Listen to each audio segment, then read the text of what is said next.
Hello, this is a podcast about Destiny and the Crucible. To ensure that we are not offending anyone with our humor or taste in music, this episode does not have a comedic intro and only includes a palatable song that appeals to everyone.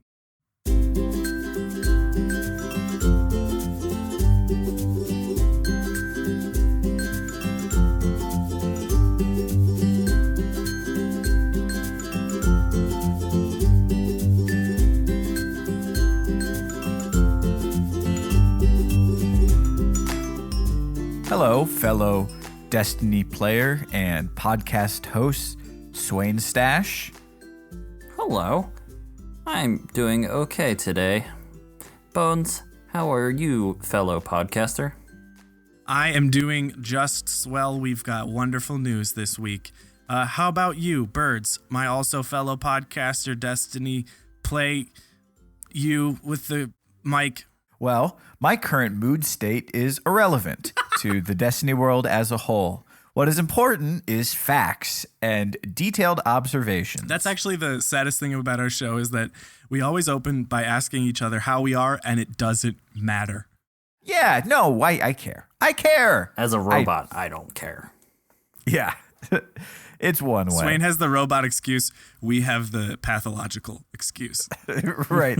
We're just bad, weird people. We are bad, weird people. You are listening anyways. Enjoy the show. Yep. That's us. I'm an all right person. Yeah, I feel like I'm a good person, but I just can't be bothered anymore. Like, I'm a great person. anyways, like I don't have to justify myself. Guys, what a week. Big week. Big week. Big week. Big week. This is the one we were waiting for. We had to yeah. patiently sit through these dumb streams about PvE and the stuff you do when you shoot aliens and the gear and the... Actually, I loved all of that so much. Yeah, but me too. finally, it was our turn. We got this awesome stream featuring Lars Bakken, Grant McKay, John Wisniewski. We want to give a big shout out to those three. They did a great job, kind of, as I like to say, braving stormy weather because, hey, there's been some unrest. People want new stuff, and people look at these three guys with laser-focused precision saying, what are you doing to change my game? What's going to happen? And I thought all three of them did a really good job up there. And it was an overall very entertaining stream and extremely informative. I really like that they were able to help you visualize the changes by showing it, like hit some gameplay. So they had the 6 warlocks in the Crucible. They were doing some skirmish at first, and then they moved on to Rumble. But it was nice to be able to like have them talk about a change, and then you immediately saw how it played out. Oh, and so well coordinated. I was amazed when they were like, hey, you shoot Thorn. And they could do that, and the loadouts were organized. I mean, it was scripted in that way, but it was very useful, very entertaining to watch, and to see exactly how this gun performs while they're talking about it was super awesome. Yeah, they've come a long way from, like, what was it, the Prison of Elders reveal, where they spent the whole entire time trying to get through the Prison of Elders, but also talk about it. So they've learned from that, and they've been able to talk about the changes over top of some interesting gameplay with the changes. Yeah, just watching them like cut between 6 different players' viewpoints, definitely is something we've seen them get better at over several months of streams from them. So yeah, very very illuminating. And of course, it wouldn't be a new patch update without the corresponding This Week at Bungie and detailed patch notes from the Mr. Noosk himself. So much detail, lots of little tiny changes, little tweaks. Yeah, it's A couple big ones. Overall, they changed things just a little bit. I love that we are in that place. We are in the place where it's not going to take much, except for a little tweak here, a little tweak there. Pull this up a little bit, pull that down a little bit, and we've got a slightly different place to play Crucible. Yeah, I feel like instead of sort of categorically saying like, okay, well, no one's using pulse rifles, let's make pulse rifles really good, or auto rifles are really good, let's make them not good. There's a little more sort of nuance of saying like, well, okay, people are loving this auto rifle. You know, they're loving their Doctors of Passion. You know, we're seeing Arminius D get in there, but some of those slower firing ones aren't making it in there. So let's bring these up, bring those down. But there's not really any one big picture weapon type that isn't getting some play right now. So to just see sort of small changes within the archetypes, you know, within all these different guns, it's cool to see. It feels like, you know, the amount of guns that you're going to be seeing in the Crucible is going to be at an all-time high, and people being really effective with them. I also feel like they have a lot of like charts and graphs in here. They're flexing their data and their ability to track all this at Bungie and show that like their small changes or their lack of a change is supported by some hard data. I love data. From Star Trek. I don't know. Can I say this on the podcast? I think patch notes are like porn to me. Yeah, no, I definitely, I keep coming back. I haven't even gotten bored with these yet. Keep reading them. I only made it halfway through the first time I read it. Oh, God. I had to take a break. I see what you did there. Yep. Well, wordplay. We talk in depth about this sort of thing with True Vanguard later. He's coming on to give you some tips and to discuss what he's looking forward to in this game. And, you know, previously when we get these patch notes, we go ham on them and we just analyze them line by line, talk about what it could mean. But, you know, just now talking about the fact that everything is semi-viable. You know, there's no one weapon type no one is using, save for one special, which we'll dive pretty deep in. You know, we don't need to spend 5 minutes talking about a 2% change on something. So we wanted to focus on things we thought were big, were cool, things that were small, but really cool, and just generally what sticks out to us, as well as the major issues that people are discussing in depth on Twitter, which is an oxymoron. But you know what I'm talking about. So you guys want to jump into these patch notes? Let's do it. Let's go. All right, up first, auto rifles. You're fast firing the Doctor everyone's loving, coming down a little bit, 2.3%. You're slow firing, high impact. So your Suros, your answering cord, going up 2.3%. Pretty reasonable change. It seems like there's a lot of 2% changes, 2.5% changes in these patch notes, which feels like what a patch tweak should be. They had the Queen's weapon on the stream that was this archetype, the low rate of fire, and it was tearing it up. Tearing it like up. A tank. It was like hitting for like almost 30 for each bullet. And it looked like it had the slowdown perk on it too, which is getting a little buff, which is cool. So they had that, and I'll take this time to talk about Soros too, because I feel like we should just throw it in. The Soros changed a little bit, and they are buffing the focus fire perk. Focus fire is like, you get that or the spinning up. So spinning up is also changing a little bit. At the end, it'll spin up a little bit later now, but I'm more interested with the focus fire. The focus fire, you're gonna, sacrifice the speed of the bullets, but you're going to be getting so much range. And he was hitting from heavy on Firebase to the little floaty platform and doing just fine. And I love the fact that much range with Soros is going to be a thing again. Effectiveness aside, I was messing around with Soros perks after I got one out of the vault, got my year 2 one back.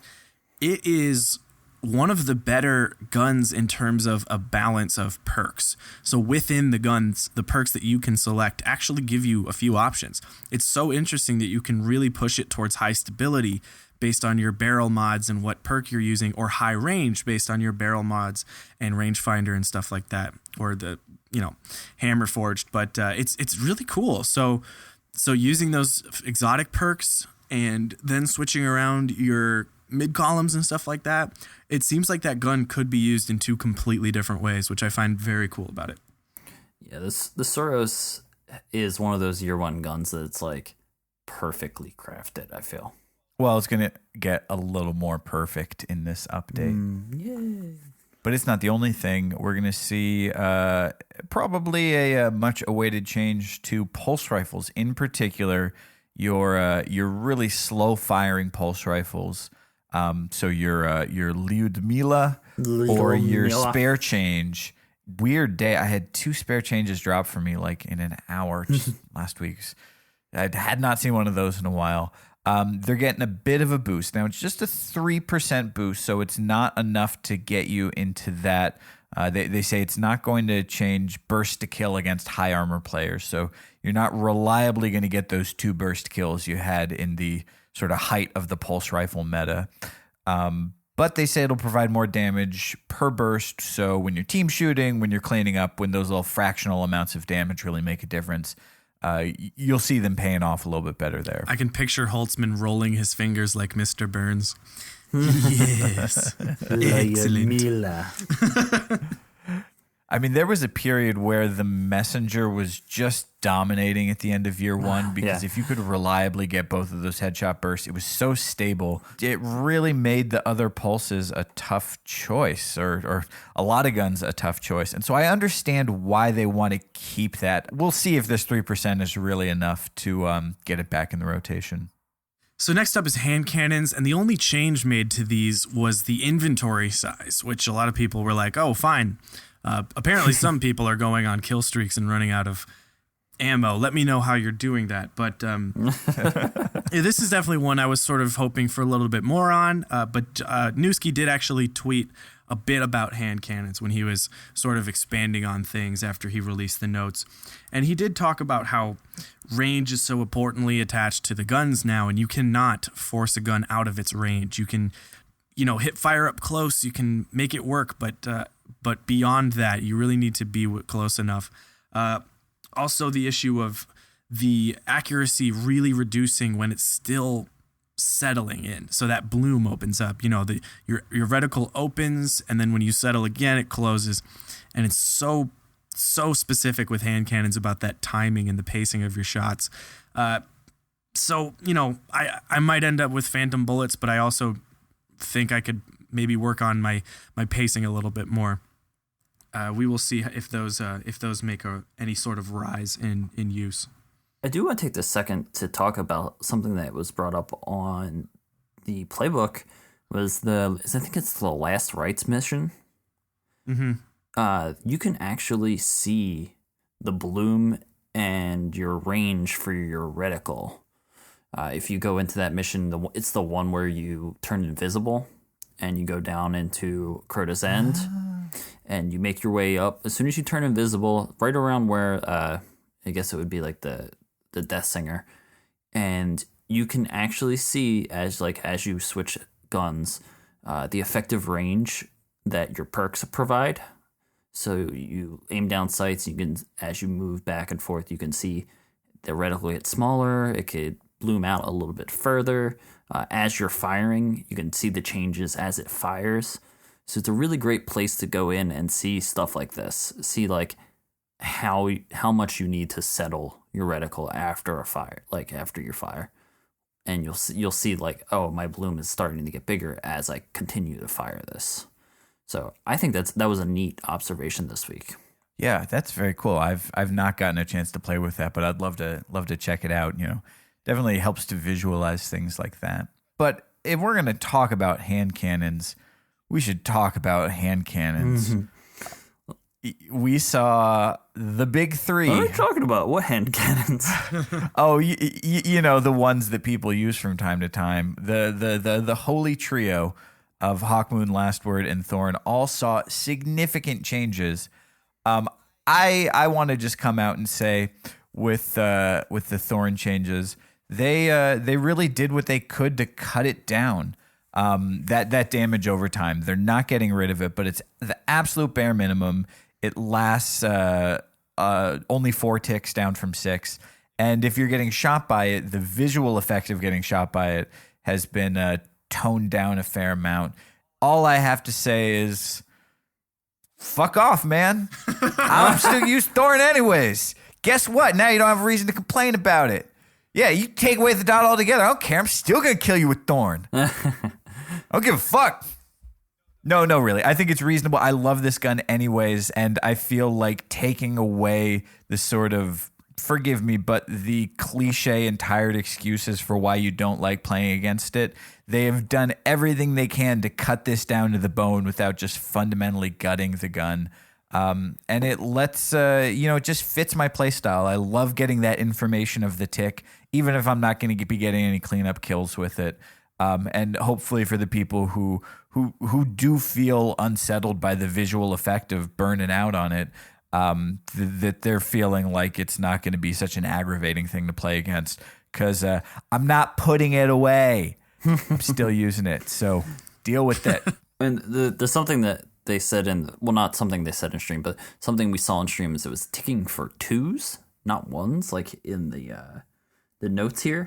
But that's wondering about that. That's a rounded up number. So John brought it up on the show before. They round up all of their damage numbers. So it's still a 1, but it's like a 1.15. Right, against a low armor target or something. Yeah. And they're getting in there. Okay. So it's going to show 2, but it's actually a lower number than that.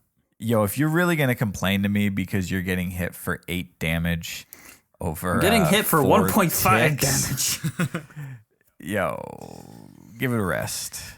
Yeah, good time to say, don't ever judge someone else on how they enjoy the game. Don't make a big deal about what other people use. People like to win. That's what scrubs do. Play your own game. Those scroobies. Well, we got the other hand cannons worth mentioning as well. And again, some significant changes here. Well, we got the last word. It's losing its extra little damage from the last word perk. So if you're firing from the hip, you're retaining that aim assist, that stability, but the damage is going down a little bit, basically just keeping you to those body shots. And man, people are my favorite thing is everyone only uses these guns. It's just the last word. Wait, don't touch that. Don't change that gun. So this one I'm torn about because I really put in the work to learn how to hip fire this gun. It's just a very different experience, like aiming for headshots with hip fire on purpose. That being said, over the past month or so, it's become pretty clear that most really competitive players with the last word are relying very extensively on ADS damage and not trying to get those hip fire shots with sort of the current state of hand cannon accuracy. So maybe in practical terms, sort of based off of where we've been, for the past month and a half of people figuring out the meta, we're not going to see a huge change in how it's used, but the last word is certainly a far cry of its former 2-tapping hip fire 111 ADS self. Yeah. Well, and that's the thing, right? Is we want to talk about what these guns are supposed to embody, what kind of feeling they're supposed to give, and the last word has always been this crazy firing, wildly fast cowboy gun, right? You just shoot and hope it works, and that's the whole vibe of that Old West thing when they just held it down by their side as opposed to actually aiming. But it wasn't about being this like handheld shotgun. The feel and the vibe of the last word wasn't supposed to be, it kills immediately. And that was an issue in year 1. I mean, we can all remember that thing would just be like, tap, tap, halfway across the burning shrine and you're done. So I think it's really going to retain the vibe and the feeling it's supposed to evoke. And the people that love this gun and know how to use it well are still going to be able to use it well. We'll see. We'll see if it suddenly disappears and everyone hates it. But I really think that what makes this gun the gun is remaining. And that's the feel you get when you shoot it, not just how quickly does it kill him. I don't know. I'm going to repeat something Noose said. Always be in effective range. So just use the last word in the place that the last word is supposed to be used, and I think you'll be fine. Well, speaking of effective range, the last of the trio, Mr. Hawkmoon. Yep, I'm a professional, guys. Hawkmoon's getting a little bit of a range boost, and I'm curious to see, it's getting a buff compared to some of the other exotic hand cannon changes. And I think that is in line just sort of, with my own experience of usage of seeing these guns. Still seeing plenty of last words, at least a couple thorns still out there. And to have Hawkmoon in the mix as a competitor, we'll see. We'll see if that 10 is enough to do it. That was my Iron Banner jam in year one. I wouldn't use it otherwise. But Iron Banner rolls around, I switch out to Hawkmoon. Let's go. All right, should we bounce on over to some special ammo and weapons and all that? Yeah, let's go there. Bones, I heard you fell in love this week all over again. I did mention it last week, and then I was getting excited about something, but damn, is Thiessen good? Yeah, that buddy. fusion is I've been lighting it up. I will just say, so fucking cool in Destiny for me to find a gun this far into the drought after using a lot of my favorite guns a lot. I have only one shotgun that I feel good about using, blah, blah, blah. I get a new gun and I'm like, oh, hey, wait, oh, this is awesome. It's so cool to find that this deep into the game. But yeah, so Thiessen's good. It's a fusion rifle. Get it from the gunsmith. And on the 12th, which comes out tomorrow if you're listening to this, day one. Oh man, I'm so excited just saying that. They are getting a little bit of a buff, a much needed buff. And guess what? You can't do the bit about infusion rifles anymore. Haha, the dank meme. The joke that they're going to just nerf fusion rifles again isn't true. Turns out they're not. Well, I mean, it's clear we all love Thiessen, and I think one of the reasons we love it is that it's not difficult to get it up to max stability or sort of 90% near max, because that stability is so key. It's what makes fusion rifles. It's not just your recoil, it's your range, it's the amount of damage you end up doing, and the lower the stability your current fusion rifle is, the bigger a buff I think that we're going to be seeing here. Which is good, because I would love to play with something other than my Thiessen, even though I've got one in every color and I don't want to play with anything other than it. It'll be nice to have some more options there, and to be able to not have to relearn each fusion rifle individually, because this one can hit for range and this one's a bit closer. Moving on. Well, sniper rifles are also getting adjusted. We do talk about this in a little bit with True Vanguard, a known sniper. It seems like a lot of snipers are going to be viable in trials coming up. We won't go too in depth on here. I really want to play with these. I really want to get a feel for it before I send out my final verdict on what they do to the game. This is the one where I'm like, hey, what? Stop, slow down. What are you doing? Don't do that. Don't do that. And I just want to. I want to play before I make any insane jumps to conclusion. So if you're listening to this on Monday, pick up the antinomy. Pick it up. Grab it. Hurry. It's almost gone. Maybe. Yeah. We don't know. It's funny you say that. I had one that I got. It was my my very first secondary in the Taken King. I pulled it out of my vault the other day playing on my Titan. It's such a fun gun. It is. I don't know why I forgot about it. It's about to be able to res snipe. Yeah, that's handy. So, grab it. That's crazy. If it has an impact of 22 or higher, right? I think it's like 21 or 22. That falls with like Patience and Time, Hereafter, Antinomy, all those. I'm gonna that's the Patience and Time is the first thing I'm gonna pull out of the vault on Tuesday. So an effective buff for sniper rifles when it comes to that res sniping. But we see these guys are kind of getting the shotgun treatment that we saw in year 2. I think, Bones, I'm kind of in the same camp as you, because we thought that they were just going to absolutely gut shotguns. And then you played with the changes, a big list of sort of nerfs to shotguns, and we thought, oh, okay, they're different for sure, but this does kind of feel like it's in the sweet spot. I'm wondering what we're gonna see with them. I do have to say, I'm a little heartbroken to see that those really low zoom scopes getting pushed up a little bit, because the higher zoom ones, they're just disorienting to a degree that's kind of unnerving for me. I have a lot of trouble using them as effectively as I can with, my still piercer that's got one of the lowest zooms, not but one of the lowest zooms in the game. It's going to be a bit of a change getting used to it. Speaking of snipers, I read the changes on Icebreaker. Oh, I'm so sorry. I'm sorry, dude.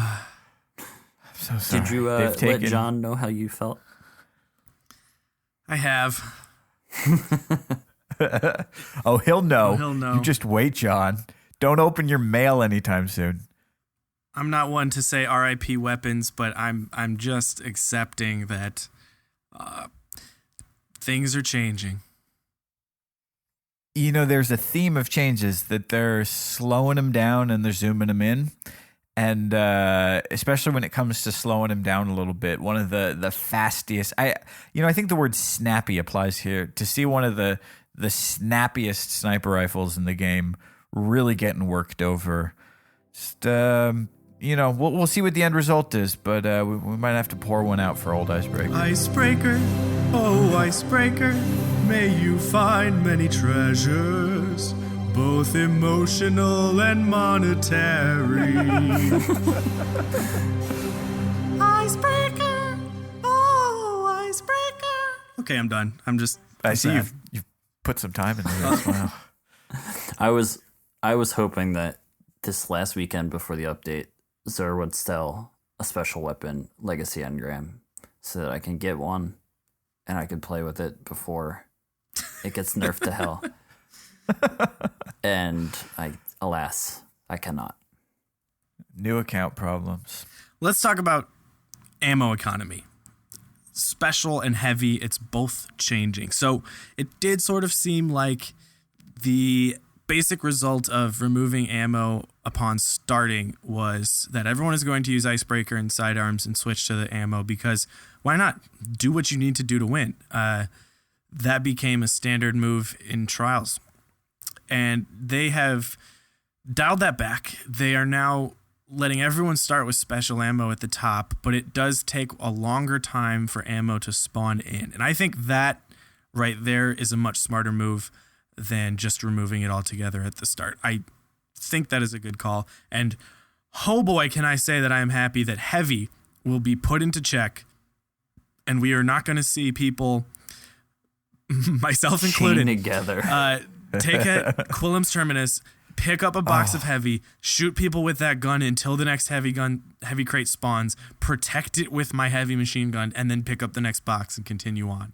I am so done with that, regardless of how many kills it's gotten me. Well, not only are we seeing sort of changes to starting ammo, but really the timers for special in a lot of the playlists.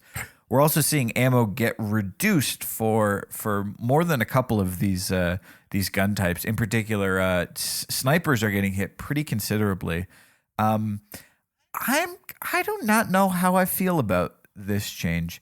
I like primary standoffs, and I did like playing without special ammo at the beginning when people weren't using Icebreaker or swapping around to get there, because it just gave a different feel from sort of later in, say a skirmish match when everyone's picked up, half a dozen crates and it's really just secondaries with a bit of cleanup from your primary. So to kind of make it more of like a Halo power weapon kind of thing, where it is a real commodity that you've really got to strategize around trying to control and making good use of, not missing any shots. I'm curious to see how this one plays out and to see really across different playlists how this one plays out. We always kind of focus back on Trials because it's end game, it's what we're all trying to do and trying to get better at. But I think this ammo thing goes hand in hand with the changes to reviving and the fact that we're going to start with special now, because those first rounds of Trials with the no special, it's so silly. I mean, you can't prevent a res. You cannot. You have nothing on you that's going to stop someone from standing there behind a wall and picking someone up. So now those first rounds are going to be a little bit more like what Trials has grown to be, And we're still going to have those fun battles, but it won't just be like, well, I've got infinite sniper ammo. Let's stay back here. I think that goes hand in hand with that, and I'm very excited for the overall change to Trials. Well, speaking of changes to Trials, we should probably talk about revives. I mean, we mentioned the res sniping ability, but this one is getting worked over. It's a much needed change too. Player resurrection in PvP, especially in Trials, can be a little bit ridiculous.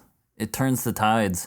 You'll go into a Trials match where you have significantly more kills than the other team, yet you are losing.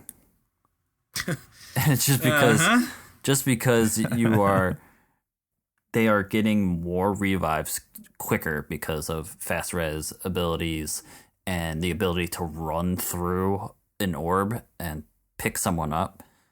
That has always been the most ridiculous to me. But it's changing. They're changing it, making it harder.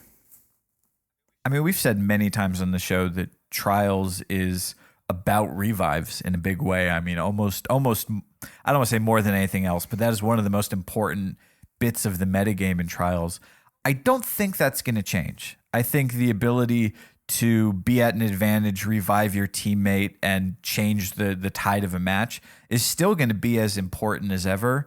But maybe we're going to see some changes in terms of predictability for how matches go down.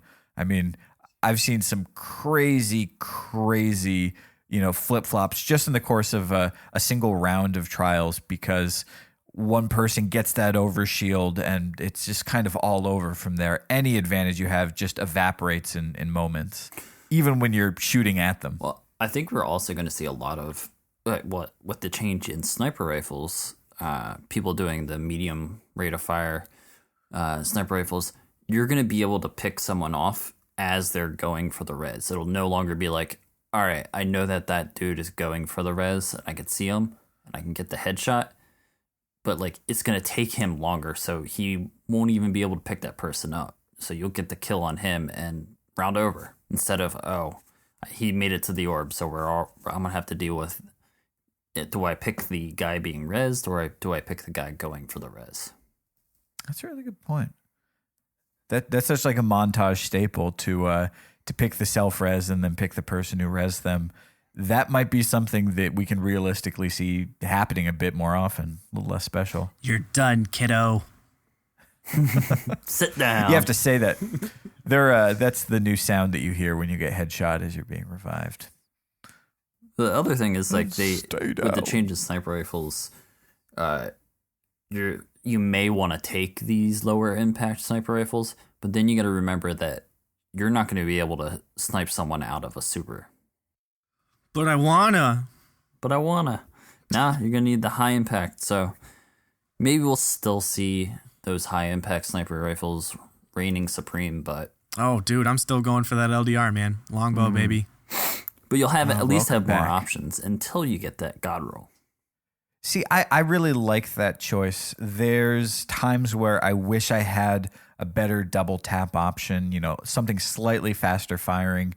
But the reality is that if you're playing threes, you have an obligation to be able to lock down an orb. That if you're holding a sniper rifle, that's part of your job on a team. So to be able to do that, but also at the same time say, I'm not gonna try and zap the Stormcaller in the head who's 30 yards away and closing fast with a close range sniper shot. You can kind of make the call, sort of what your priority is out of that sniper rifle, instead of just needing the one or the two guns for both. What am I, Superman? Hey! Oh man, there is so much to process in this. Should we? What's next? Wait, is Queensbreaker's bow going to be able to res snipe? Possibly. And maybe no land. Oh, I can't wait to see that, because if you res snipe me with Queensbreaker, it's Queenbreaker's bow, then get dang, you earned it. Queensbreaker's you got bow. Your timing down. Well, what else is there? Mida high caliber rounds going away. R.I.P. But I still love you, Mida. You have to do a lot more than that to make me put Mida away. I just want other scouts to get some love. Yeah, I love Mida. I use it all the time. Great gun, but I just want people to realize that my Not Like the Others is very good. Can we all just acknowledge Bones likes this gun? Please. I use the 2 vanilla for all of Iron Baron. Oh, icebreaker. I'm still sad. You want to talk about your haircut? Yeah, I got a new haircut.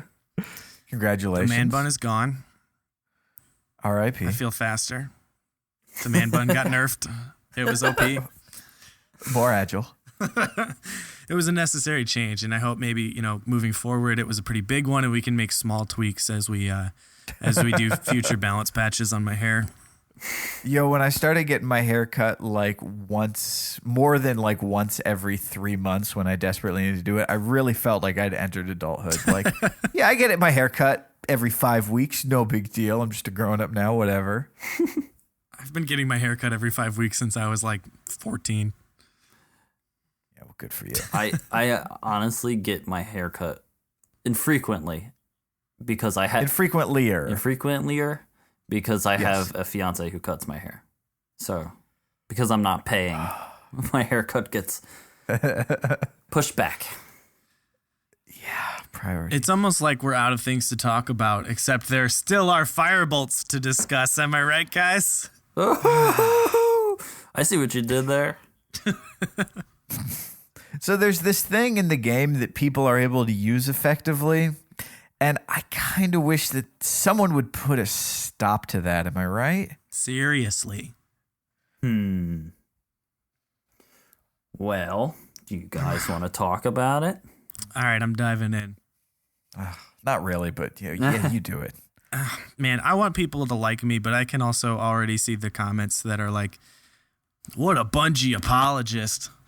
What a Bungie shill. But I just have not been able to get as mad as a few people or many people have been about Firebolts. I have found that just respecting them has helped me play better against Sunsingers. And every time I get tagged by a Firebolt, it's me learning that I was out of position or I was staying too stagnant. Sometimes people land great throws on you, nothing you can do. If I'm on my Night Stalker and I get tagged, I'm like, why aren't I rolling? Or blah, blah. There's lots of counters.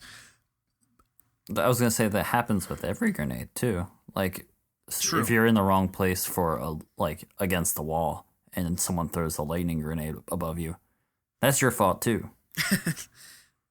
We could spend 20 minutes of this podcast analyzing the diction of Grant talking about fusion or Firebolts, the way they approached it, blah, blah, blah. What did Bungie say? I think it's just a tough situation for anyone to talk about from their perspective, and it's tricky. But here's what I think about Firebolts. Every subclass has options in those two passive columns. This is a perk that can give me max armor. This is a perk that can give me quick draw on every gun I pick up. This is a perk that can make my Void Fang or my Void Grenades chase you forever. This is a perk that can make my smoke stick on a wall. All these choices. And Sunsingers are one subclass where those other choices don't stack up. And yes, this is a balance issue. A balance issue exists. I'm not saying this is so perfectly well done, let's not touch anything. That's why they spent a long time talking about Warlocks, because they need to make tweaks. I digress. The Firebolt grenade is powerful because two passive perks make it strong.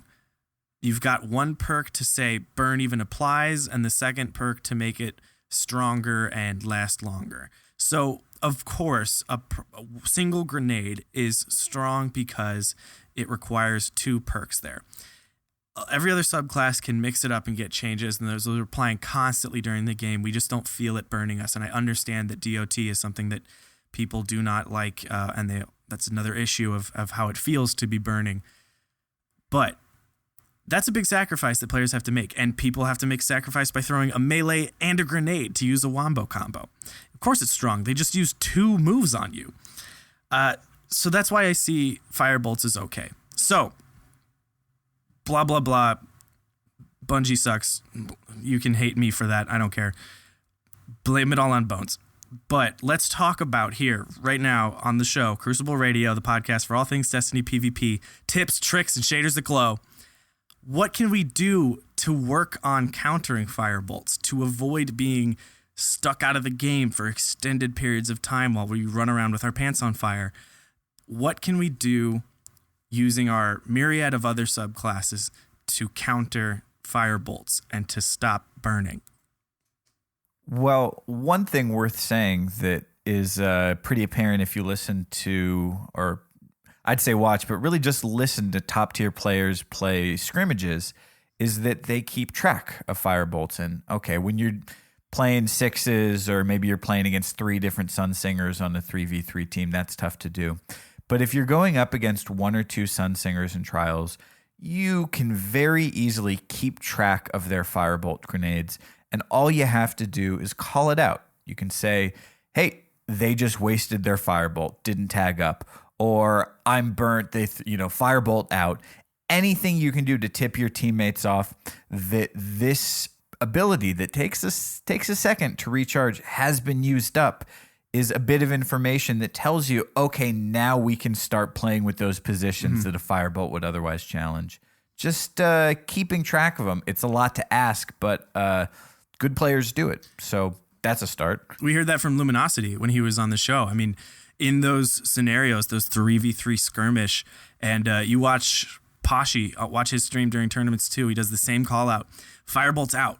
And obviously they know only 1 is on the team, but you can figure that out, how many Sunsingers you're facing. You can say, oh, he just threw his Firebolt, didn't hit me, let's go. You can push him then. I mean, that is an awesome call out, and call outs can be specific and helpful like that. They don't have to just be, well, he's by top heavy. I mean, also you have the ability as, say you're playing Night Stalker, you can shade step out of a Firebolt. That's something that like you can get used to eventually, but it is another tool in the tool chest against Firebolts. Yes, it is. I mean, if you're playing the Night Stalker on your team, you have an ability that no one else really has, which is to get into those sort of Firebolt dangerous positions and evade them when they come out. Draw them out too. Be like, all right, get close enough so he can throw a Firebolt at me and then dodge it. And then no one got hit by it. And then suddenly they're out of it. So maybe if that's important to you, being able to get up close into that Firebolt range and start challenging the team, if that is part of your play style, maybe you should consider using a class that lets you counter that directly. Because not all of them can do it. Yeah. Most of them can't. And here's my major tip for Firebolts, and something that maybe helps me quite often. Because I do get tagged. It happens. Run recovery.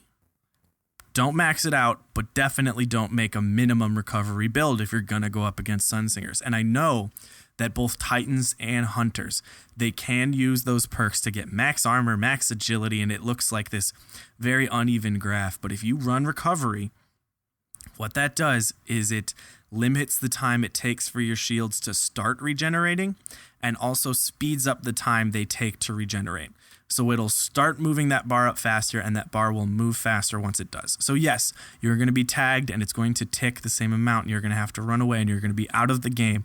But with a higher recovery build, you'll be charging up that health back again. You can run back over there and help your teammates. And I know that people still run these really low recovery builds because that's what it was in year 1. I mean, why bother? But recovery it's pretty good. It's pretty good.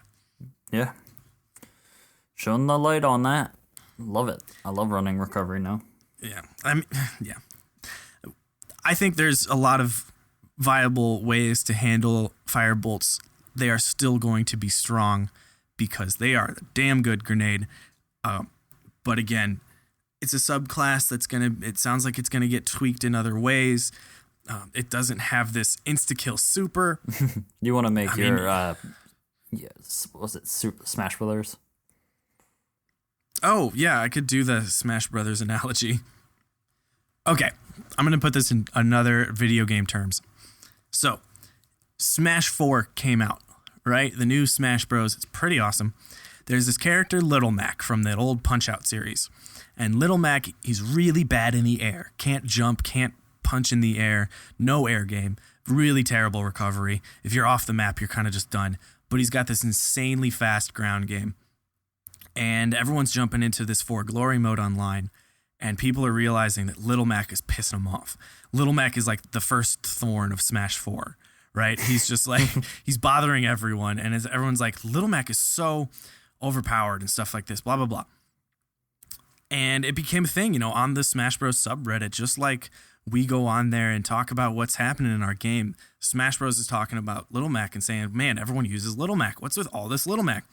And they actually released data about it. And Little Mac, while he was being used, the percentage of deaths, so his basic success rate, not how much was he used, but how good was he used, he was dying more than any other character. It just turned out to be that Little Mac died a lot. So I see Firebolts as like a Little Mac effect. So he's got this one very good move, and that is keeping you on the ground, punching you hard, knocking you around and stuff like that. But Little Mac can be exposed, and if you see it coming, you can dodge it and fight him in other ways. And turns out a lot of people have really started countering Little Mac really hard.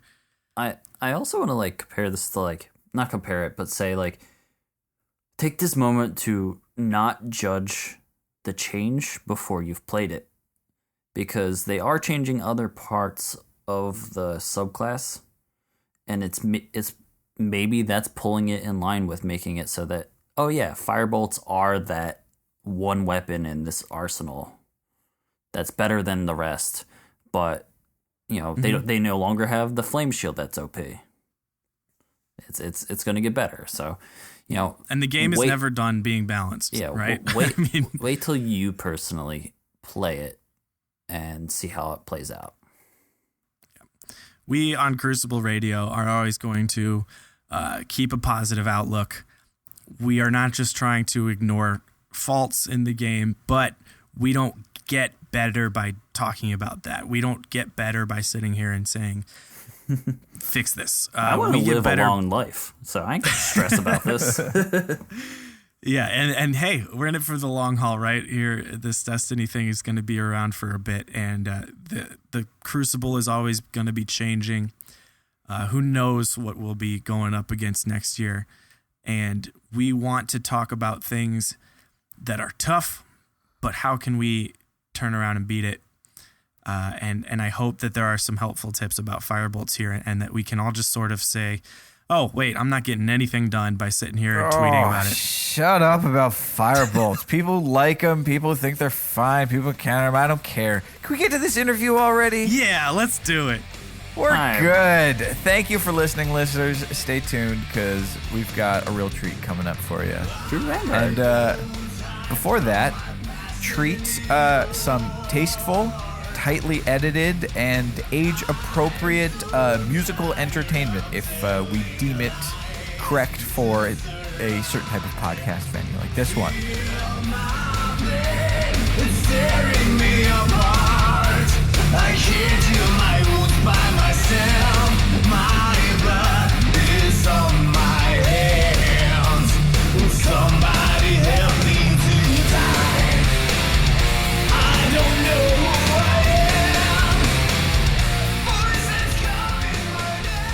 am. Music this week comes from Power Drive, hailing from Madrid in Spain.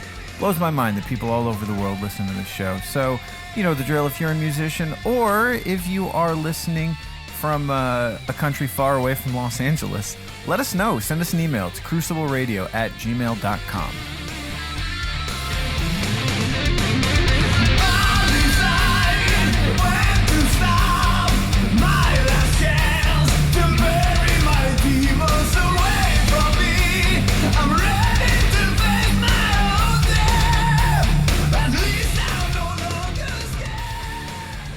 All right, welcome back, everybody. Joining us today on the show, he's really been there since the beginning in the Destiny community, and we're psyched to have him on the show today. We've got plenty to talk about. True Vanguard, thanks for coming on. Happy to be here. It's a real honor. Welcome. It's an exciting week to be on. Yeah, absolutely. There's plenty to talk about. Well, let's talk about you first, man. I mean, you've been at it for a while. What brought you to Destiny? What got you into shooting aliens and other people in video games? What's your story before this? Yeah, absolutely. I've been a shooter for a long time. Since I think my first shooter was GoldenEye 007, and who didn't play the crap out of that when they were a kid? Yep. So yeah, and then after that, it just kind of snowballed. Next thing after that was LAN parties in high school with Halo 1, and then doing local tournaments for Halo tournaments and all that business. And then everything from there. Halo 2, Halo 3, played Halo 3 a ton in college, more than I probably should have. And shirked a lot of my schoolwork for it, but that's not a big deal. And then, it's just a logical next step is Destiny. If you follow Bungie, no one makes shooters like Bungie, so I figured can't go wrong with Destiny, and I wasn't disappointed. One thing I always liked about watching your videos is that, they're Destiny videos for sure, and there's a lot of Destiny-specific stuff, but you're able to sort of cut past that and get to sort of some of the more just sort of like fundamentals of playing kind of a fast-paced shooter. Sure. Does that sort of come from having sort of played competitive PvP in Bungie shooters for so long? Yeah, absolutely. I think I can remember back to the very first time that I ever really wanted to start thinking about how to play competitively and strategies and stuff, not just running around and shooting stuff, was actually when I went and watched a tournament in Indianapolis. I'm from Indiana, pretty close to Indianapolis, so they had a big tournament there downtown, and some of my buddies, we went just to watch. And I remember at that point, I was a freshman in high school, and I remember sitting back and just hearing all these guys making call-outs and watching their approaches and just being in awe. I was like, wow, you can actually do this stuff that intensely, that strategically. And it just, I was infatuated with it. So that's sort of how I got started. So for those of you who may not have heard of True Vanguard, I don't know where you've been. That's not possible, but let's pretend that's possible. That is the case. Okay, go on. Well, so your YouTube content, it's very educationally focused, guides and stuff like that, but it goes a little bit beyond just your standard, here's my review of a pulse rifle and stuff. You do want to teach some very advanced concepts. What kind of motivates you or what brought you to the point of really breaking down interesting things like sniping under pressure, or I don't know, using Empyrean Bellicose to snipe from the middle of the air? Yeah, that's a great question. I suppose there's a few different things that play into the answer there. I think first and foremost, just as a starting point, when I started my channel, it was purely just as like a stress reliever, just for fun. But I asked myself, what's the point? What am I trying to accomplish here? And my whole goal with the channel from start up to this point has always been to help gamers enjoy competitive gaming more. And how do you make that happen? Obviously, players are going to enjoy it more if they're winning more. And another part of that is one of the things that Destiny gives the player the freedom to do is to create their own play styles. And a lot of that has to do with the way that Bungie makes their shooters, the amount of maneuverability and control over your character's movement that you have. And then they started to introduce more and more exotic armor pieces that had unique properties and traits. And as you sort of piece different parts of your loadout together, you can create a play style that is unique to you, that is exciting, that is fun, that's engaging, and keeps the game fresh. So that's kind of what I'm all about, is trying to find new play styles, but also but that's where the whole Sky Sniper thing came from, and I think that's one of the things that people know my channel most for, is the whole Sky Sniper setup. But yeah, also just the teaching the fundamentals of shooting, just so that people can enjoy the competitive experience a lot more. So I've also noticed sorry, go ahead. So tell us a little bit about the Sky Sniper thing. If someone who hasn't seen it, what's it all about? Yeah, the Sky Sniper setup is very basically, you just need an Empyrean Bellicose and a sniper rifle. And it sounds so simple, but it's so hard to do effectively because a lot of people, they'll just jump up in the air and they'll hold the left trigger, they'll hard scope, they'll hang there. But the problem with doing that is there's a reason why almost nobody used Angel of Light in the Sunsinger subclass. It makes you super vulnerable. But the thing that's unique about the Titan is the whole Titan skating ability. The Titan has some of the most controllable and strategic horizontal aerial movement in the game with the whole Titan skating ability. So when you couple that with the Empyrean Bellicose, what my viewers and subs have sort of dubbed it is you can do what they call the drive-by snipe, where basically you create new sightlines. And that's the thing about Destiny is that people are used to looking in specific spots. And I mean, that's not unique to Destiny. It's all shooters. There are places where players tend to be. And if you're not there and you're somewhere else, so for example, if you're on Widow's Court and there's Main Street, right? A lot of people, if you are at the high spawn, you're going to look up onto what they call sniper perch, right? At broken building, right? So a lot of people, when they enter that choke point on the map, they're going to look up into that sniper perch. So if you're running the Sky Sniper setup, what you can do is you can make a different approach, maybe if you're looking down the street, up to the left or up to the right. But basically, you get a new sight line that they're not expecting you to be at. So if you're accurate, you can get the first shot off, get some pretty sick kills. Let's say, you're floofing up there, you've sort of found a new sight line, you've lined up the shot, and now hold on, Birds. And Warlocks floof. Titans do not floof. Oh, wait. I've huge overstep. I am so sorry. It's okay. What do they? I mean, I guess skating is when you're zooming around, but when you pause the zooming around and you've got your sight line, but you don't make the shot, are you going to risk getting back up there and trying it again? Or if it doesn't go your way the first time, are you moving on, maybe coming back later in the match? Yeah, two answers to that question. First and foremost, one of my most basic rules about sniping is you never double peek. So if you miss your first shot, you don't double peek back out and try and take another shot. At that point, they have the advantage. They know where you are. They're probably still hard scoped. I always just assume that the other player didn't move and they're still scoped into the same spot. So never double peek. Mm-hmm. If you miss a shot, leave it be, make a different approach. But one of the things that's nice about using the Sky Sniper setup is that if you're using it correctly and you're doing the Titan skating along with it, then you have that horizontal motion so that if you do miss the shot, you're not just sitting in the air super exposed and vulnerable. You kind of glide past and you carry that horizontal momentum that you started when you started Titan skating. And one of the things that does for you is a lot of people have noticed that drag sniping is sometimes easier than shooting a target that's standing still, and you just kind of have to put your sights right on the guy's head. You know what I mean? So if you drag, the aim assist kind of does a little bit of help for you by slowing the reticle down just a itty bit on the opponent when you cross the reticle over. So if you're tight skating along with that, it does the drag for you. So you don't even have to do the drag. You just have to pull the trigger, and the aim assist with your horizontal motion is going to give that drag snipe feeling. So it's just downright fun. Cool. Go try it.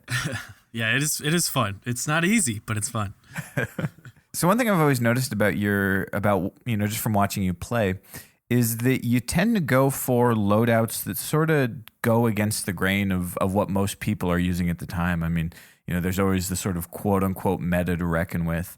And I've really learned about a couple guns from you, especially some of like those really fast firing pulse rifles, which were not cool for a long time. Yeah. I guess I'm sort of wondering, like, what's your motivation there? Are you just trying to be a contrarian, or do you find yourself sort of gravitating to, a certain type of gun that, people may like, they may not? Or do you find that maybe, I guess I'm thinking there's, by using something that people aren't using, sort of a different archetype that you're able to sort of pose a challenge that they're not used to going up against? Yeah, I think there's a few reasons. First and foremost, I like the challenge. I never like feeling like I'm doing easy mode. It's not fun to me. Secondly, one of the reasons I don't like to play the meta is because fundamentally, as a gamer, I play games to have fun. I don't play to be the best. So I'm not interested in what's going to give me the best possible chance to come out on top if it's not going to be fun doing it. So I look for weapons and loadouts that have character. So when I do get those sweet kills and those sweet, triple feeds and quad feeds and whatnot. I can't look down at what's in my hand and be like, yeah, that did all the work. You know, you feel a little bit more sense of accomplishment when you use such strange and bizarre weapons, or weapons that have, I like weapons that have a lot of character. You know, things like, you know, Queenbreaker's bow has so much character. No Land Beyond has so much character. Things that are unique, and, you know, it makes it a much more immersive experience, and you feel like you've created, you know, that's one of the things that Destiny has been about since the get-go, is become legend. Make your Guardian. What's your story going to be? And I don't want my experience to be mimicked what the majority of players are using. And yeah, that's just kind of the motivation there. What if my favorite gun is Icebreaker? Then use Icebreaker. Does that count as both? That's another thing, is that I will never pass judgment on a gamer for using something. It's really hard to know motivation. So if someone's coming at me with a thorn, it's easy for people to rage at those players and be like, these people are dumb for using thorn. But you know what? That person may just honestly really love thorn. And it's not the gamer's responsibility to make sure that things are balanced in the game. And I can't blame a player for using something that's going to help them win, because winning is fun. So those things are not gamer problems. Those are developer problems to deal with. And we give our feedback, and you use whatever weapon you want to use, and I'm not going to judge you for it. That's a great mindset to have, and to pass along to as many people as possible. Yeah, I mean, it goes hand in hand. There's using what you enjoy, but also you can't turn around and give someone else shit if they're using something that they enjoy, when it happens to be what everyone else is using, you know? So it's always good to keep that in mind. Really well said. Happens to be the most evil weapon ever created. And Birds' favorite gun. Yeah. So we saw this week so much stuff coming our way. And you know, we've got sort of detailed patch notes, and we can dig into all that. But I guess I'm sort of curious, just a real high level. You know, you've been playing Destiny for a long time. You've sort of seen a lot of different fads come and go. Looking across all of the changes we found out in the last 3 weeks, what are you excited for, and what do you think is going to be sort of a real game changer to mix things up a bit? Man, there's honestly so much. Overall, let me just say that I feel like it's a net positive. There are a lot of things that I like, and there's some things that either confuse me or I don't like. But overall, I think more positive than negative with the new updates. So I am excited for a new season of the Crucible. Mm-hmm. You know, new seasons are fun. You get to see what the gamers are going to come up with, what new strategies they're going to form, what new weapons they're going to find most effective. And it just kind of recreates that sense of discovery. So it'll be a fun couple of months, I think, as we set into it. And that alone in and of itself is exciting to me. Another thing that I think I'm really pumped about is I really have no beef with any of the revive system changes they made. I love it. Because now what they've done is they've made it so that revives are no longer an offensive tactic. You can't use revives offensively anymore. At least it's going to be a lot harder to do so, which I think has always been the way that it should be. Because so many times, I think that a lot of us have encountered experiences like this where you'll outslay a team 2 or even 3-1 and still lose a trials match over revives. Fast revives are just so hard to handle sometimes in certain maps or in certain positions. And those revives can be used offensively to turn the tide against you pretty quickly. And it punishes the team that got kills and rewards the team that died. So I love the revive changes. And they didn't just kind of nerf revives. They really nerfed revives. One of the things that players liked to do was to maybe stand behind a pillar or a piece of cover and literally reach out, as 6 far or as they 7 could. feet to revive somebody longer than your arms can reach. Not that reviving someone's dead ghost is realistic, anyways. But to have what that exactly sort of are we reach. doing when we revive? Are we just like shining a flashlight on them until they come back to life? That's a good question. But you can't do that anymore. You really have to expose yourself, and you have to clear the area before it's safe to get a revive. Otherwise, you're adding now 7 seconds. You're getting penalized for reviving someone in a hot scenario. So it really punishes the player for dying and the team for allowing it to happen. I love it. One thing I'm interested in with the revive scenario is looking back at the entire year 2 of trials we've had so far, I was thinking about the amount of exotics that were available initially, and then there was that second wave with the December update. But I remember back in the day, in September, really the only thing anyone had was Crest of Alpha Lupi on their Hunters and Titans, and Light Beyond Nemesis, because that was one of 3 or 4 exotics you could wear on your characters. And then so they were extremely prominent, and they are still very extremely prominent. But what I'm looking forward to is that, it's still probably a good tool to have. I think fast res is probably something definitely smart, considering it's even slower now. But because it's not so easy to play offensively, like you said, I'm excited to see more exotic pieces of gear in trials, and to see what different types of styles and loadouts end up affecting trials a lot now. I'm just nothing but good things in that regard. Yeah, diversity is one of the best things for a game. Yep. The more diversity you introduce in terms of game styles and loadouts, the greater the experience is going to be for the community, and the longer they're going to stick around to experience all these wide ranges of experiences. So are you excited that your favorite sniper rifle might be able to res snipe now? It was one of the first things I thought about. Actually, one of the first things I thought about in terms of the Defiance of Yasmin wasn't necessarily its ability to res snipe, because I've always been able to cope and find other ways of dealing with that. But the thing that I think I'm most curious about, and they haven't really addressed it yet, is are they going to change the zoom value? Because it's a very, very unique. It's the only scope like that in the game. Are they going to go out of their way to address one scope on one sniper? I don't know. They haven't said specifically if they will, but I'm really interested. It would change the way the entire scope looks, so I'm almost thinking maybe they would leave it be, because design-wise it would be a little bit more of a challenge than the other scopes to modify.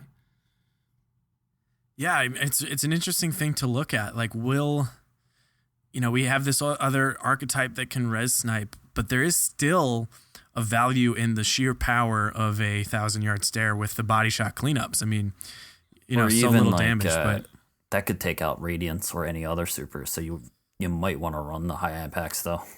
Yeah. I'm just very interested to see what kind of snipers kind of rise to the top. And, we're all freaking out about getting LDR and longbow, yeah, but now longbow. we're all going, wait, hold on. Wait, I can use so many more. I'm overwhelmed now. Too many snipers. But here's a question I'm going to turn back to you guys. Did you think it was bizarre that they singled out the 1,000-yard stare and nerfed its ammo capacity further than the other snipers? I was actually discussing this a little bit the other day with Mr. X Trooper from the legendary spreadsheet of TTKs. And, he thought that was very unusual as well. I was sort of thinking, just purely based on the fact that Bungie likes to and can, because it's their game, encourage you to play other things, that it might have been strictly something where they say, hey, this is the most used gun ever in the history of the game, or at least secondary. Go play something else. And, that could have influenced. But otherwise, I was also looking at the base stats and the hidden stats, and, LDR, longbow, easiest things to compare it to, slightly less aim assist, slower handling and all that. And I'm wondering, maybe that bullet capacity is what you trade off to get a high impact sniper with some of the best stats. But secretly, I'm wondering if maybe they just wanted you to do something else, and that's why they took away the bullets. A gentle push in another direction. Yeah. Yeah. I'm not sure on that one. I mean, to what you say, right? Like, diversity is the goal. It's no fun getting sniped, period. But when it's 1,000-yard stare every time, you still got sniped. That's the simple truth of it. But it's nice to mix it up. So if all they're doing is saying, hey, there are some more options, and sort of like Swain says, just a subtle nudge towards some of the other guns. But you can't use subtle nudge. That one still won't do it. Yeah, that one's not going to cut it. I personally think that the perception of the player is a lot, and I think people get really upset about certain things if they see it all the time. So if they're seeing, like, I think John mentioned it when he was on the show in December. He said, like, it's not as effective as people think. Like, the gun isn't as effective, but they see it all the time. So people are, first thing they want to think about is like, oh, right. I hate the 1,000-yard stare, 1,000-yard aim assist, and all that.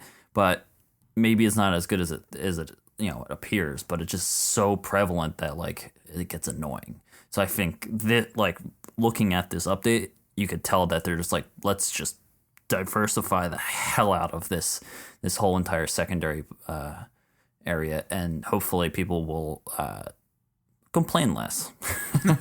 Yeah, sure. Oh, don't get your hopes up for that. That's a bigger the problem. Internet is still try and tackle. It's true. Yeah, it was made for complaining. Yeah, I think one other thing about the update that I'm actually excited about that I haven't seen anybody mention yet is the Icarus perk buff, going from because when you're in the air, it introduces an inaccuracy value, and previously the Icarus perk reduced that value by 2/3, but now it's going to be by 3/4, which is actually pretty sizable. And I've got a couple of God roll hand cannon. I got my Vanity hand cannon that has Icarus, rifled barrel, luck in the chamber, and sure shot, which is, in my opinion, for the way that I play the game at least, that is the perfect hand cannon roll. Because you have accuracy from the air, and the way that I like to play, I use vertical space a lot for a lot of my engagements and the way that I make approaches. And then rifled barrel, this is something that the listeners may not know, but one of the things that people do with their hand cannons is they prioritize stability over range.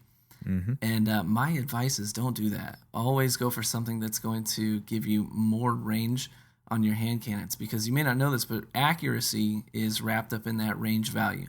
And one of the things about hand cannons is they were nerfed a while ago, that whole initial accuracy nerf that made it so that hand cannons now, when you point and you put your reticle on something and you pull the trigger, sometimes it just doesn't hit it.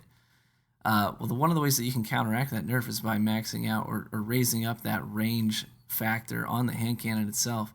And the developers have talked about how that's how the range value works before.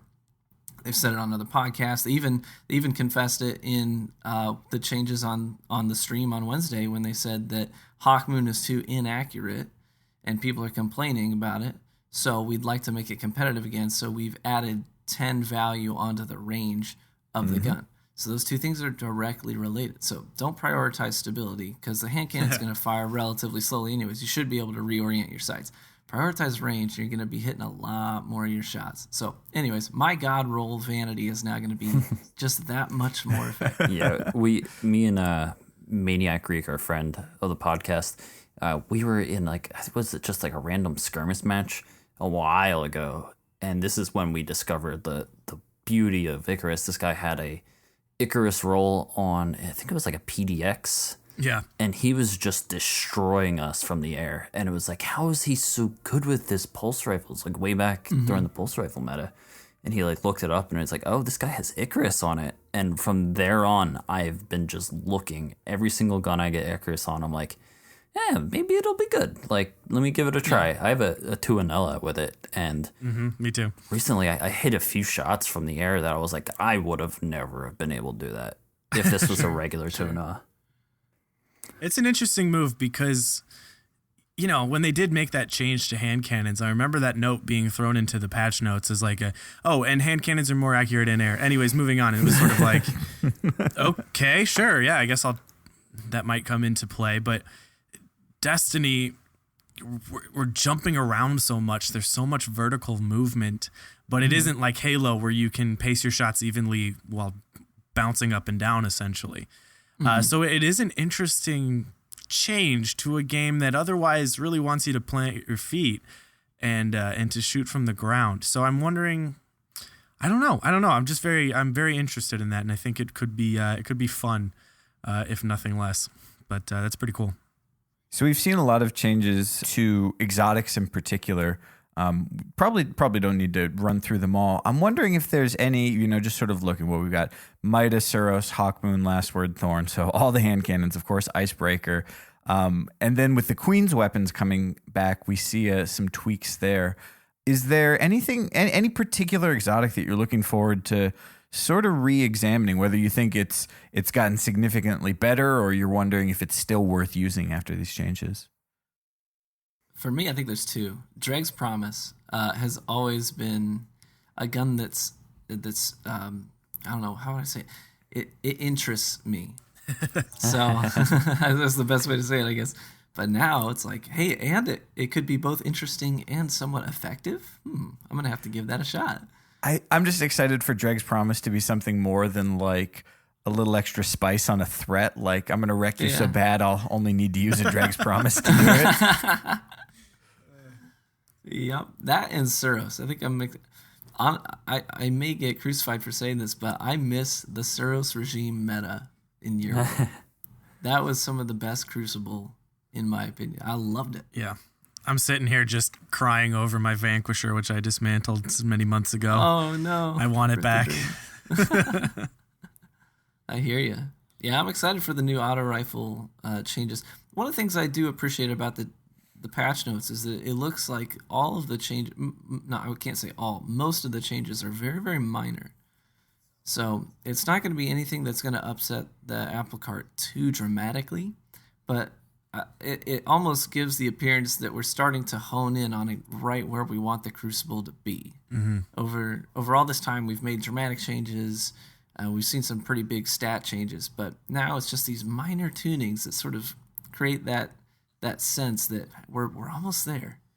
It does sort of feel like we're getting to a good place. I mean, I think when 2.0 happened, not including pulse rifles, but I feel like the general consensus was, hey, this is the most balanced we've ever been. And that doesn't mean it is balanced and everything is good and fine, don't touch it. But I think that was the moment where we could start actually making smaller tweaks and sort of staying within our ranges and our realms of what weapons are to be used at what ranges and stuff. And I don't know, it's kind of weird adjusting from year one where you just want, like, give me 10% difference on this gun or I quit. And now it's like, hey, just leave everything kind of where it is. It's very interesting to see the change in patch notes over a year and a half now. And the control they have over what they can do to the meta. It's like, all right, well, we don't really need to do much to auto rifles, but like you can see it in those, slow rate of fire auto rifles that like they're going to be a thing. And all they had to do was like slightly change them to make it a thing. I want that Queen's one. It looks dope. Yeah, that's pretty. Good. They do look pretty good, don't they? So there's one that I'm excited for, and I think I'm not the only one. There's some considerable stability changes being made to fusion rifles. And I guess I'm curious to know to date sort of how fusion rifles have made it into your loadout or not, and sort of what your expectation for these changes are. Are we really going to start seeing them as a real competitor in the secondary meta? Yeah, I think that currently there's only a couple of fusion rifles that can be used in a sort of higher competitive, lobby. And that's unfortunate. I think that right now, when I use fusion rifles, quite honestly, I play with them like they're a gimmick gun. Like it's, hey, this is just for fun. It's not like I'm trying hard or I expect to blow competition out of the water with it. There are some outliers. You've got the Thiessen, which is actually pretty stinking good with the right roll. And really, really impressive in what it can do and at what range it can kill you in one hit, even from the air. So there are outliers, but generally speaking, fusion rifles don't have a place in the competitive environment. If that were the case, you would see them sometimes in tournaments, and you don't. You don't see them in any of the competitive sort of environments in Destiny. And that's a shame. I think that if the developers went through the trouble to create a type of weapon like that and to create a lot of them, it would be a shame for them not to be adequately represented in the competitive community. So I'm excited for the change. 40%, correct me if I'm wrong, I think it's a 40% stability increase, isn't it? I do think that applies to the lowest stability, and maybe it scales from there. John was sort of kind of confusing when he said that on this stream, and I think it is sort of like a flat application, but like a very high stability probably won't suddenly go 40% past 100% or whatever. Right. but that's sizable. That's a pretty. Oh, I mean, definitely. we're not talking 4% or 5%. That's a pretty big change. So, I guess I can't speak to how effective they're going to be until I get my hands on them and start to see for myself. But I'm hopeful. I'm optimistically hopeful. Well, so you know, it seems like you're the kind of guy that will actually use quite a few different guns day to day. You know, you don't have the same setup going into every game. So what are you going to be pulling out first when April 12th drops? Wow, that's a really good question. I don't even know. I think I'm gonna try Hawkmoon first. I think I'm gonna go in with Hawkmoon as my primary, and probably one of my fusion rifles. I've got a decent long far gone that I kind of like. I'll probably use that. Plan C is also pretty effective. I mean, even in the current meta, Plan C can be used pretty effectively. So that one may be a real contender. So I'm excited to use both of those.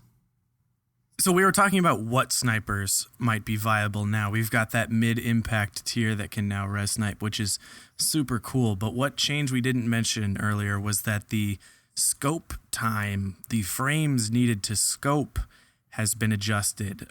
Overall, a change to stability as well, which I can see the logic behind that. What do you think about about those little tweaks to snipers now, though? Honestly, this is I don't think it's as big a deal as a lot of people are making it out to be. But if I had to fall off the log, I would say that I don't like the changes, and I don't think that they were necessary. I actually really like right now the balance between the shotgun and the sniper in the Crucible. I like where they play with each other, and I guess I can understand the body shot thing. You know, a number of people have suggested maybe leaving precision damage where it is, but scaling back the body shot damage that a sniper rifle is able to do.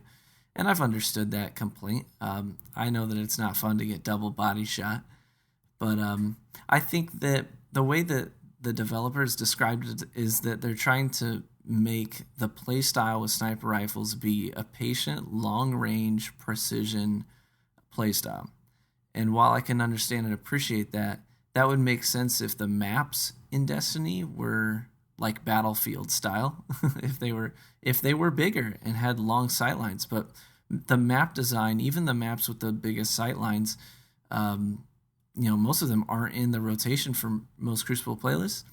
And then in the common playlists that we get, the maps with the longest sightlines, Destiny is such a mobile game. You have so many mobility options that closing those gaps in ways that don't expose you is not possible. It's actually pretty easy. So I feel like the playstyle they're trying to create doesn't play well with the overall map design in the Crucible. But that being said, I don't think that the changes are really that dramatic. I think that we'll adjust just fine. And I think that it's really not going to be as big a deal as people are making it out to be. I think I'm actually right on the same page with you, because I can so clearly see from the logical standpoint of it is a sniper rifle, it should shoot from far away. I get that, and I can see why it makes sense to not have the sniper be the perfect close range weapon all the time. But I can just say from a personal enjoyment standpoint, I love those shots. I love playing too close. I love being aggressive with my sniper, and if that affects that, it might be kind of a bummer. But it's such a small change. I'm really hoping it's just sort of something I adjust to, and that the people who like doing it can still challenge themselves in a way that's enjoyable. We'll see. I mean, if they really do change it dramatically, then I'm sure we can all check out True Vanguard's Relearn How to Snipe series. Comes back around. Forget everything you know. So, thinking a little bit bigger picture, something I figure we got you on the show. Now is my chance. I love watching your videos because it's just clear that you're kind of operating on another level for most players. I think even really good players, when they put up a really big match or they just dominate, across a couple different playlists, it's a very instinctual thing. They've got all the experience, they've got the talent, they've done the practice. But they just sort of feel, what the right move is and make the right calls and don't make the mistakes. And it's a very different thing to really raise your game to the point where you understand not just what's happening in the moment, what's going to happen on this life before I respawn, and start to think about sort of just bigger picture, what's going through my opponent's head, what does it really mean to position well. So I guess I just kind of want to ask for players at all skill levels who want to try and conquer this game on that level. How do you kind of make that move into not just, the Twitch skills and the thumb skills into really, I'm just looking at your videos, into being a one-man army, sort of having that kind of view of this game? One of the absolute best things that you can do for your gameplay, I guess I'm going to say two things. Both of these I think are of equal value. But first and foremost, a lot of these next-gen consoles have the ability to let you record your own gameplay. And if you don't have a console that can let you do that, or maybe you're on an Xbox One and you can only record up to 5 minutes, there are some capture devices out there that really aren't that expensive. And another workaround to record your footage is to link a Twitch account, stream it, and then have on your Twitch account, just set it up so that it records your past broadcasts. And then go back. You may be your only viewer, but that's fine. Go back and watch your own matches. When you watch yourself play and you just kind of put yourself in the observation seat instead of the player seat. I do this all the time. I come through hours upon hours of my own gameplay daily. So when you sit in that observation seat, you actually find yourself yelling at yourself like, no, don't do that. No, don't go there. Look over there. Look over there. And you start to refine your own play style, and you start to see what works and what doesn't work. And you start to see the things that you weren't aware of. And so next time you're in that situation, now suddenly you're aware of it. So watching your own gameplay is huge. Absolutely invaluable. But on top of that, one of the best things that you can do for your gameplay is to surround yourself with players who are better than you on a regular basis. Once, twice, maybe even 3 times a week. Find yourself in a fire team where you are the weakest link, and that will do wonders for your gameplay. You're gonna pick up on habits that good players have, and hopefully, if you have the right attitude and if you're with the right people, you'll both be teachable and they'll be good teachers. That's the best environment you can be in. So those are the two things that I would really push people towards if they want to get better. Watch your own gameplay. Surround yourself with players who are better than you. Good answer. We're breathless. All right. Well, True Vanguard, thank you so much for coming on the show. You're all over the internet. If people wanted to check you out, where can they go find you? Just search True Vanguard on YouTube. You can find me at Twitch. My name on Twitch isn't True Vanguard. It was already taken, so I'm the True Vanguard. So put that definite article in there. And the same applies to Twitter, the True Vanguard. I'm always on Twitter all the time interacting with people. I do even giveaways and stuff. I like to do stuff like, hey, tweet me a picture of you hanging outside with your dog or your kid, and I'll put you in a raffle to win some stuff. We do stuff like that all the time. So nice. Yeah. I do love stuff. So. Stuff is the best. Stuff Check is it out. good. Well, Drew, thank you so much for coming on the show, man. This has been a lot of fun. Yeah, I've really enjoyed it. Thanks for having me on. Cool. Thanks, man.